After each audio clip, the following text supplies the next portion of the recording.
Vă salut și bine ați venit pe canalul meu, sunteți la Pomicul Analbant. În acest tutorial vreau să răspund la întrebarea dacă se mai poate tăia la piersic în verde la sfârșitul lunii mai, având în vedere că anul acesta au fost timpuri neprielnice pentru fructificare, datorită gerurilor târzii de primăvară a atacat florile, mugurii și în ultima instanță a atacat fructele formate. Deci asta s-a întâmplat în majoritatea localităților din țară. Mesaje sunt foarte multe. Ce putem face în condițiile în care persicul nu mai are fructe? Îl lăsăm așa cum l-am tăiat în primăvară sau intervenim în verde? Eu am spus de multe ori așa. Tăierea în verde presupune mai multe operațiuni care se fac pe toată perioada pomului cât este în vegetație, adică de la pornirea în vegetație, când începe să înverzească, și până la ieșirea din vegetație, când îi pică frunzele. Toată această perioadă se fac niște intervenții în funcție de situație. Vedeți, acum în situația în care și la dumneavoastră, ca și la mine, nu avem fructe. Ce intervenții putem face la sfârșitul lunii mai sau începutul lunii iunie, să spunem așa? Putem să facem în felul următor. Noi am făcut tăieri cum se fac și la piersi, adică cep și ramură de rod. Am vorbit noi că așa se formează tăierile de primăvară sau de toamnă după recoltare la tăierea uscată, în general, să spunem ca un termen general, în cep și ramură de rod. Haideți să vedem ce e cepul și ce e ramura de rod, că poate nu toată lumea știe, după care mergem mai departe, explicăm ce putem să facem în această perioadă. Haideți să ne apropiem cu camera să vedem ce este cepul. Cepul este o ramură care a crescut anul trecut și scurtată la o dimensiune de câțiva muguri. Acesta este cepul format anul trecut în primăvară. Anul trecut în primăvară, acest cep era o ramură care avea muguri de rod și avea o lungime cum e ramura asta. Noi în primăvară l-am scurtat și am lăsat câțiva muguri, 1, 2, 3 muguri. Anul trecut, pe toată perioada verii, acei muguri au plecat în alungire, au format lăstari până în toamnă și în toamnă a crescut, uitați această stare. Au crescut și au generat muguri de rod pe toată lungimea și muguri vegetative. Deci este rezultatul mugurilor de anul trecut din primăvară, aceste ramuri. Acum, în anul următor, adică după o primăvară, noi ce facem? Venim și lăsăm alți cepi. De ce? Ca să avem alți lăstari, alte ramuri anuale. Deci ramura anuală este lăstarul care a crescut anul trecut. Lăstarul de anul trecut, cum este ăsta, așa, și cu ăsta, anul acesta este o ramură anuală. Piersicul fructifică pe ramuri anuale, adică pe lăstarul care a crescut anul trecut. Această ramură a crescut anul trecut și a avut aici, vedeți dumneavoastră, la fiecare frunză a avut așa 2 muguri floriferi și un mugru vegetativ acesta. Mugurii floriferi au degerat și a rămas mugrul vegetativ, care întotdeauna este pe centru, flancat de 2 muguri floriferi, care fructifică. N-avem fructe, a plecat în vegetație mugrul vegetativ, peste tot, vedeți, și aici, și aici, și aici, și aici, peste tot avem lăstari care cresc, iar la anul vor fi ramuri de rod, așa cum este asta. Acum noi trebuie să facem cepi din ramura anuală, adică din lăstarul care a crescut anul trecut. Din asta și din asta. Și cum facem noi? Facem un cep ca să avem lăstarii ăștia să formeze ramuri pentru la anul de rod, așa cum sunt astea, și o ramură lăsăm completă ca să fructifice, plină cu piersici. Dar dacă nu avem piersici ca a degerat floarea sau fructele, ce facem? Lăsăm acum ramura asta, o lăsăm să stea așa până la anul în primăvară? Putem să o lăsăm și așa, dar putem să și intervenim, să o scurtăm la nivel de cep sau chiar să o eliminăm dacă avem mai mulți cepi și în felul acesta forțăm pomul, dacă este bătrân cum este acesta, să genereze noi lăstari din muguri adventivi. Spuneam noi că mugurii adventivi se află sub scoarță, la nivelul cambiului, adică între scoarță și lemn. Și de aici pornesc alți muguri, uitați cum este ăsta de aici, sau la altă ramură ne uităm, uitați cum este aici. Vedeți cum a pornit? Ce frumos a pornit! Ia uitați-l ce sănătos este. Și a format cep.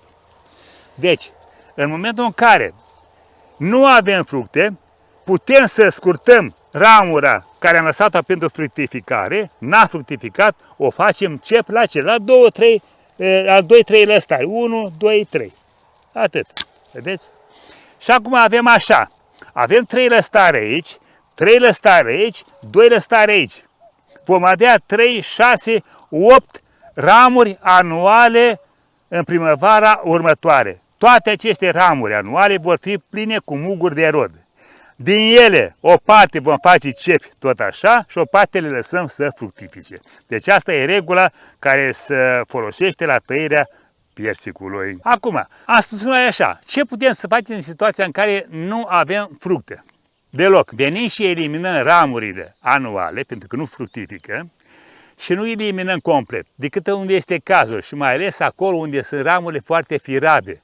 Nu sunt bune de a lăsa să genereze alte ramuri pentru anul următor. Adică lăstare vor fi firavi și ramurile pentru anul următor vor fi firave, slabe, nu poate să producă. Și atunci le eliminăm pe cele firave, iar pe cele sănătoase, bune, le scurtăm la 2-3 lăstari să genereze lăstari frumoși și la anul primăvară să avem ramuri mixte, ramuri de rod pline cu muguri mixte. Și haideți să vedem aici. Unde să fie un exemplu mai ușor de făcut, să vedeți dumneavoastră, uitați aici. Vedeți aici? Eu în primăvară am lăsat așa, un cep și ramură lungă de rod. Un cep aici, cu o ramură aici. În partea asta, vedeți, am lăsat un cep, o ramură aici. Avem cep aici, ramură aici. Dar acum, ce facem noi? Nu avem nevoie de ramurile astea, că nu fructifică. Sunt degeaba. Le lăsăm să genereze ce? Vedeți că la bază, întotdeauna pomii, știți, caută să genereze lăstari mai lungi în partea superioară. Ia uitați aici ce lăstari avem la bază. Ca să las ramura asta netăiată, lăstarii ăștia de aici vor fi foarte mici în primăvară. În schimb, în partea superioară, ia uitați, deja cum sunt de lungi. Ia uitați cum au pornit. De aceea venim noi acum, ori facem cep, ori o eliminăm. Dacă vreți să facem cep, facem așa. Un mugure, 2, 3. Aici la fel. Dacă vreți să facem cep, o lăsăm. Dacă avem cep aici și aici, nu are rost. Și atunci o eliminăm, că e și firavă, una la mână, că e firavă față de una sănătoasă ca asta. Și mai mult de atât, dacă ne uităm lângă ea, vedeți că a dat un lăstar din lemn multianual. Lăstarul ăsta va fi cea mai bună ramură de rod. Pentru că dă din lemn multianual. Din lemn bătrân, nu din lemn de 2 ani, din lemn de 3 ani, de 4 ani. Și atunci eliminăm complet și rămâne ca lăstarul ăsta să crească, să devină o ramură anuală foarte frumoasă pentru anul, o ramură de rod, foarte bună. Aici vedeți că ramura asta este o ramură de 2 ani până aici, vedeți că ea se deganisește unde fructifică ramura.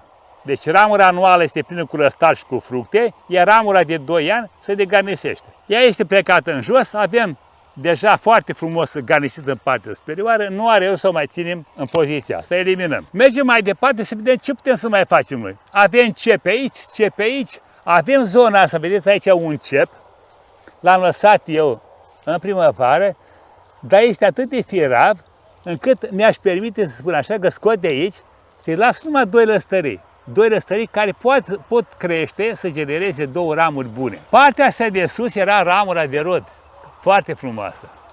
Nu a fructificat, îi voi lăsa și aici la fel 3 lăstari. 1, 2, 3. Vedeți dumneavoastră încă un lucru aici? Vedeți aceste frunze care sunt în toate așa și groase și cu roșu. Deci asta este tratată, vedeți? S-a retras. Asta nu poate să mai evolueze. Ciuperca a fost înăuntru, dar s-a blocat evoluția. În schimb, mai sus aici, vedeți, n-a prins foarte bine și încă crește, se îngroașă frunza. Este vorba de tafrină. Acum, ce se întâmplă? Tratamentul s-a făcut acum 3 săptămâni. Și trebuia în mod obligatoriu, la 7 sau la 10 zile trebuia să repetăm tratamentul. N-am făcut repetarea tratamentului și acum, vedeți, n-am eliminat complet ciuperca de pe ramura respectivă. Trebuie neapărat făcut un tratament acum ca să putem să salvăm lăstari care rămân. Deci după ce facem această tăiere, vedeți, scoatem ramurile care nu ne mai convin și rămân lăstare în creștere și îi și tratăm. Dacă avem lăstare în creștere, uitați cum este aici. Aici, vedeți, lăstari tineri, care nu sunt formați pe vârf foarte ramuri, adică să crească din ramura de 2 ani. Crește direct din lemn, de la bază de aici, sunt lăstari foarte buni pentru anul următor. Ăsta de aici, vedeți, ăsta de aici. Deci lăstarii sunt foarte buni. Dacă avem pe aceștia într-o zonă, nu are rost să mai lăsăm cepi. Uitați cum este aici. Așa, vedeți? Scoatem ramura cu totul și dăm voie la acești lăstari 1, 2, 3 să pornească, să genereze ramuri la jumătate de metru, ramuri pline cu muguri mixte, adică muguri și floriferi și vegetative, așa cum sunt aceștia de aici. Și fiindcă ne-am luat vorba despre tratamente, am spus așa că am făcut tratament acum 3 săptămâni cu Score plus Captan.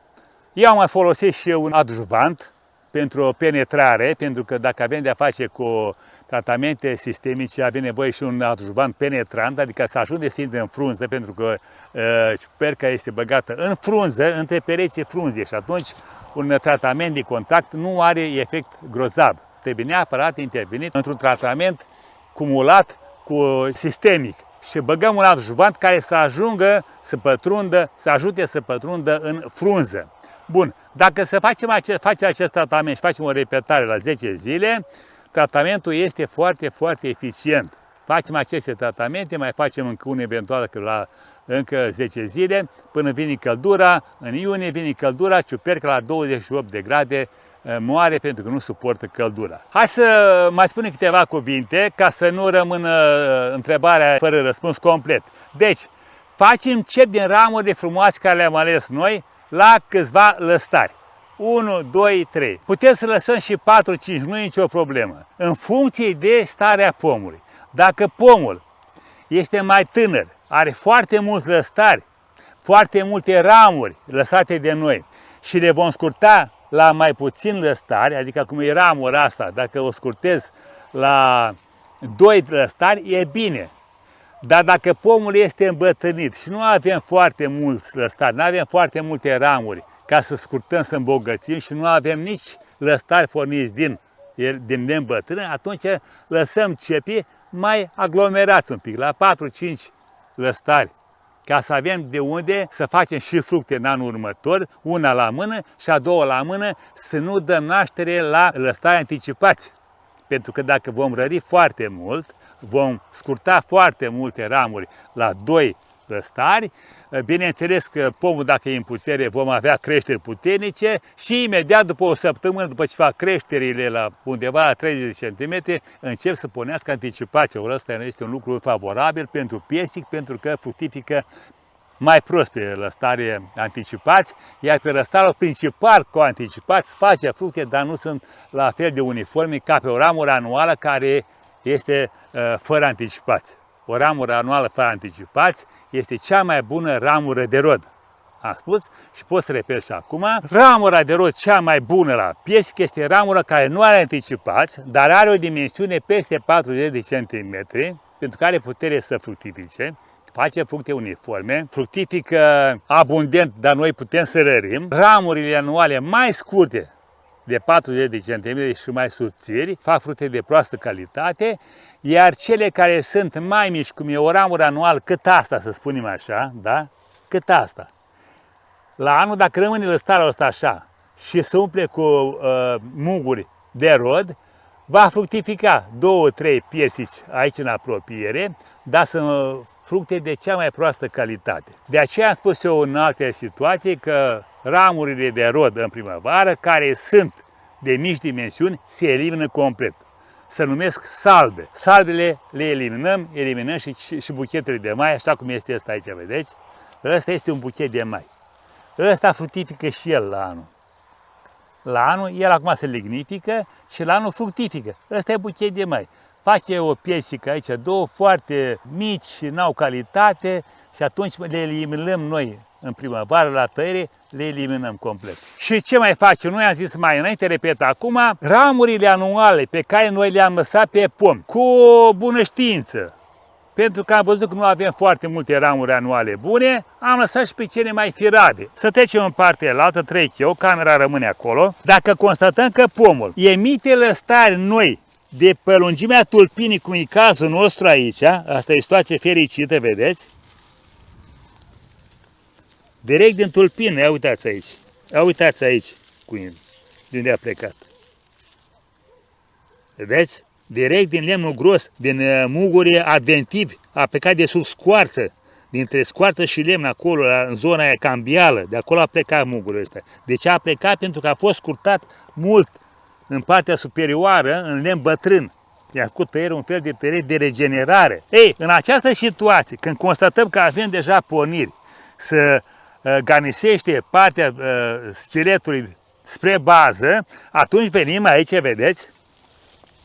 Uitați aici, este ramură lăsată de noi ca ramură de fructificare, ramură de rod. Am făcut cep aici, numai un pic să facem loc aici. Vedeți, am lăsat un cep aici și ramura asta să fructifice. Acum nu mai avem nevoie de ea, o dăm în jos. De ce? Avem aici cep cu lăstari foarte buni și mai mult de atâta, am spus mai înainte, avem foarte mulți lăstari porniți pe lungimea ramurei, vedeți? Ramurei de schelet până în partea superioară. Și atunci nu mai avem nevoie de ramurile firate și chiar și o ramură de rod bună, cum este aceasta. Dacă constatăm că avem lăstari porniți foarte bine în apropierea ramurii de schelet, o eliminăm de la inel. Deci o dăm și pe aceasta de la inel. Nu faci încep în defavoarea acestor lăstari care pornesc din apropierea ramurii principale. Ăsta a fost tutorialul pentru astăzi. Dacă v-a plăcut și considerați că v-a fost de ajutor, vă rog să dați un like, să vă abonați dacă n-ați făcut-o până acum, pentru că avem un canal de informații horticole. Distribuiți, la revedere și succes pe toată linia!